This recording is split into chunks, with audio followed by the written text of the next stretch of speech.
एक गांव में राघव अपनी दो पत्नियों के साथ रहता था, जिनका नाम मीना और ज्योति था। मीना देखने में बहुत ही सुंदर और गोरी थी। वहीं ज्योति बहुत ज्यादा काली थी, जिस वजह से राघव अपनी पत्नी ज्योति को बिल्कुल भी प्यार नहीं करता और घर का सारा काम उसी से करवाया करता था। जल्दी जल्दी हाथ चलाओ, मुझे खेतों पर जाना है। हाँ हाँ, मैं अभी खाना बना देती हूँ, बस थोड़ी देर रुक जाइए। तभी वहां पर मीना आई और बोली, लाओ मैं तुम्हारी मदद करवा देती हूँ। नहीं नहीं, तुम क्यों अपने कोमल हाथों को खाना बनाने में बर्बाद करोगी। चलो, तब तक हम लोग बातें कर लेते हैं। वैसे भी ज्योति खाना बना रही है। ठीक है, जैसा आप कहें। ये सुनकर ज्योति काफी ज्यादा दुखी हुई। वहीं राघव मीना को लेकर वहां से चला गया, जिस पर ज्योति ने अपने आप से कहा, हे भगवान, आपने मुझे काला क्यों बनाया। अगर मैं गोरी होती तो मेरे पति मुझे भी प्यार करते, पर वो सिर्फ मेरी सौतन को ही प्यार करते हैं। ये कहकर ज्योति काफी ज्यादा दुखी हो जाती है। धीरे धीरे समय गुजर रहा था। गांव वालों को पता था राघव अपनी दोनों पत्नियों में कितना भेदभाव करता है। वहीं अभी तक दोनों में से कोई भी मां नहीं बन पाई, जबकि उनकी शादी को 5 वर्ष हो गए थे।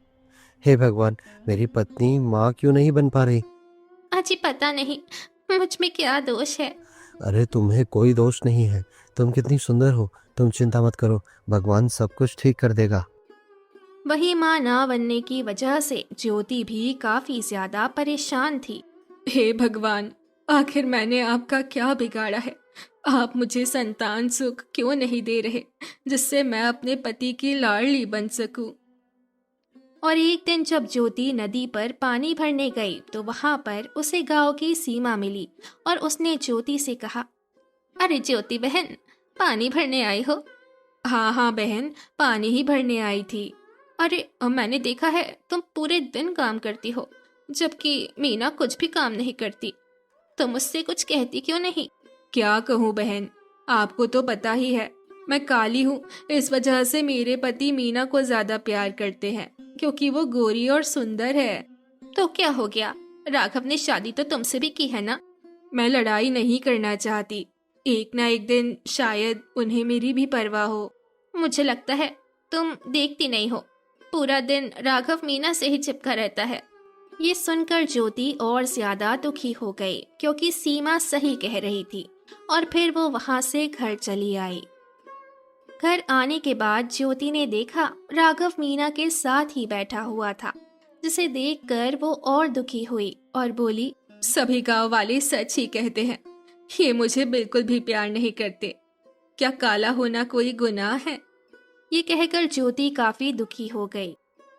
समय तेजी से गुजर रहा था और इसी बीच राघव की तबीयत खराब हो जाती है, जिस वजह से वो काम पर नहीं जा पाता और चारपाई पर लेटा रहता है।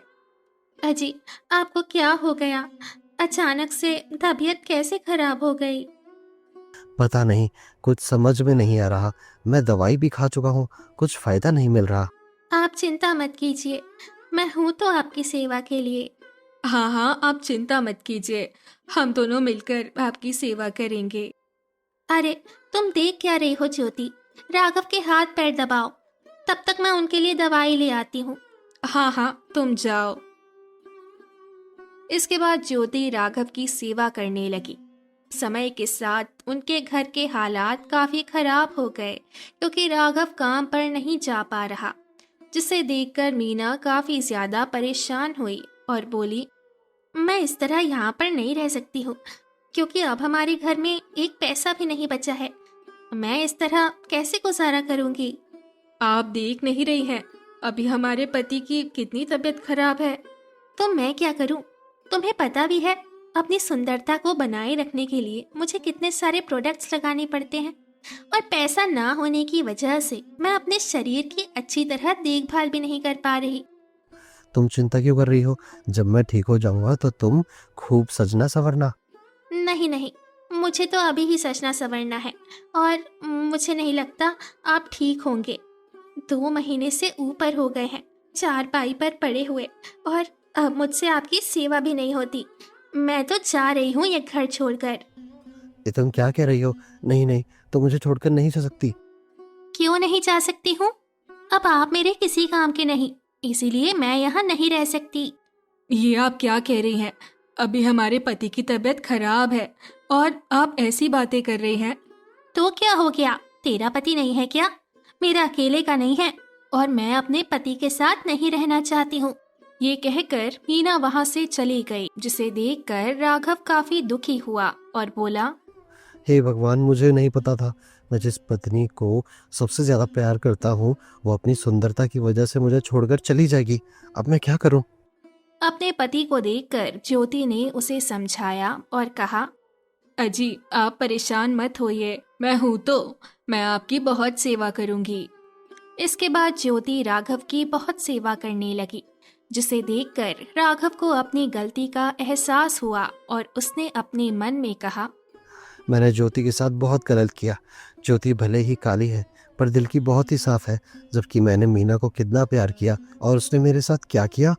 वहीं ज्योति दिन रात राघव की सेवा करती थी और उसकी दवाई का ध्यान रखती थी। देखते ही देखते राघव सही हो गया, जिसे देख ज्योति काफी ज्यादा खुश हुई और बोली, अजी आप ठीक हो गए।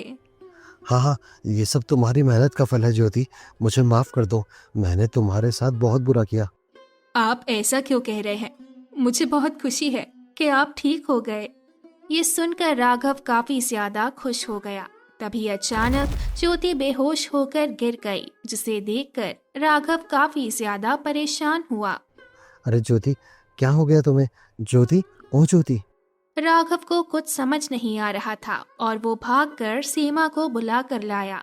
सीमा ने जब ज्योति को देखा तो खुश होकर राघव से कहा, बधाई हो, ज्योति माँ बनने वाली है। क्या मेरी पत्नी माँ बनने वाली है? हाँ हाँ, ज्योति माँ बनने वाली है। ये सुनकर राघव काफी ज्यादा खुश हो जाता है। तभी ज्योति को होश आ जाता है, जिस पर राघव ज्योति से कहता है, आज मैं बहुत ज्यादा खुश हूँ ज्योति। तुमने मुझे वो सुख दिया है जिसके लिए मैं तड़प रहा था। तुम माँ बनने वाली हो। ये सुनकर ज्योति भी काफी ज्यादा खुश हो जाती है और इसके बाद राघव ज्योति का बहुत ध्यान रखने लगता है। एक दिन राघव घर के बाहर बैठा हुआ था, तभी वहाँ मीना आई और खुश होकर बोली, अजी आप ठीक हो गए? अब मुझे बहुत खुशी हो रही है, आप ठीक हो गए हैं। तुम यहाँ क्या करने आई हो? चली जाओ यहाँ से। ये आप क्या कह रहे हैं? मैं आपकी पत्नी हूँ। अच्छा, तो अब तुम्हें याद आ रहा है जब मैं बीमार था तब तो तुम मुझे छोड़कर चली गई थी। तभी वहाँ पर ज्योति भी आ गई, जिसे देखकर मीना ने कहा, अरे देखो ना ज्योति, इन्हें समझाओ, ये कैसी बातें कर रहे हैं। ज्योति क्या समझाएगी? और वैसे भी ज्योति को इन सब के बीच में मत लाओ, क्योंकि वो माँ बनने वाली है और मैं नहीं चाहता हूँ उसे बिल्कुल भी परेशान करना। मीना को इतना ज्यादा दुखी देखकर ज्योति ने राघव से कहा, अजी आप मीना को माफ कर दीजिए, शायद उसे अपनी गलती का एहसास हो गया हो। ये तुम क्या कह रही हो ज्योति? तुम्हें लगता है इसे अपनी गलती का एहसास हुआ होगा? क्यों नहीं हो सकता, आखिर है तो वो आपकी पत्नी ही ना। ये सुनकर राघव बहुत खुश होता है और कहता है, मुझे नहीं पता था ज्योति, तुम्हारा दिल इतना साफ है, जबकि कुछ लोग सुंदर होने के बाद भी अपना दिल काला रखते हैं। ये सुनकर मीना को अंदर ही अंदर काफी गुस्सा आ रहा था, पर उसने गुस्से को दबा कर कहा, मैं बहुत ज्यादा खुश हूँ जो आपने मुझे माफ कर दिया। इसके बाद मीना ज्योति के साथ आराम से रहने लगती है। अब ज्योति पूरा दिन आराम किया करती थी, वहीं मीना घर के काम, जिसे देखकर मीना ने कहा, मैं इस ज्योति को छोड़ूंगी नहीं, इसकी वजह से मुझे नौकरानी बनना पड़ रहा है, जबकि ये काली है फिर भी महारानी बनकर रह रही है। मैं यहाँ से चली गई थी, मुझसे तो बहुत बड़ी भूल हो गई। और एक दिन की बात है, पीछे से मीना उसे धक्का दे देती है, जिससे ज्योति गिरने वाली होती है, पर राघव उसे बचा लेता है, जिसे देखकर मीना काफी ज्यादा घबरा गई और बोली, आप यहाँ क्या कर रहे हैं? आप तो घर पर ही नहीं थे। मैं किसी काम से आया था। तुम्हारी हिम्मत कैसे हुई ज्योति को धक्का देने की? नहीं नहीं, मैंने ज्योति को धक्का नहीं दिया, वो तो गलती से। मैंने अपनी आंखों से देखा है। क्या तुम मेरे बच्चे और ज्योति को मारना चाहती थी? नहीं नहीं, ऐसी कोई बात नहीं है, आपको कोई गलतफहमी हुई है। मुझे कोई गलतफहमी नहीं हुई है, निकल जाओ मेरे घर से। क्यों निकलूं आपके घर से? मैं सुंदर हूँ, फिर भी आप इससे प्यार करने लगे हैं, जबकि ये काली है। तो क्या हो गया?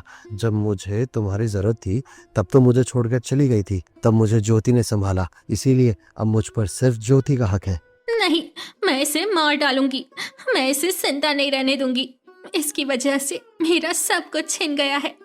उसने कुछ नहीं किया, ज्योति से दूर रहना, वरना मुझसे बुरा कोई नहीं होगा। ये सुनकर मीना को काफी तेज गुस्सा आ जाता है और वो ज्योति की तरफ बढ़ती है। तभी राघव उसे पकड़ता है और कहता है, लगता है तुम ऐसे नहीं मानोगी, चलो तुम्हें मुखिया के पास लेकर चलता हूँ। इसके बाद राघव मीना को मुखिया के पास ले आता है। जब मुखिया राघव को उसकी दोनों पत्नियों के साथ देखता है तो कहता है, क्या हुआ राघव, तुम इतने गुस्से में यहाँ क्या कर रहे हो? मुखिया जी, मीना ने ज्योति को मारने की कोशिश की है। क्या? ये तुम क्या कह रहे हो? ज्योति तो तुम्हारी पत्नी है ना?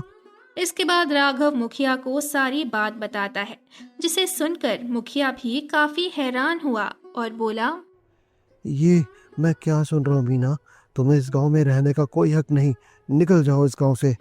नहीं नहीं, आप ऐसा क्यों कर रहे हैं मुखिया जी? पर मुखिया मीना को गांव से निकाल देता है, जिस पर राघव काफी खुश होता है और फिर वो लोग वहां से चले आते हैं। अब राघव ज्योति के साथ आराम से रह रहा था।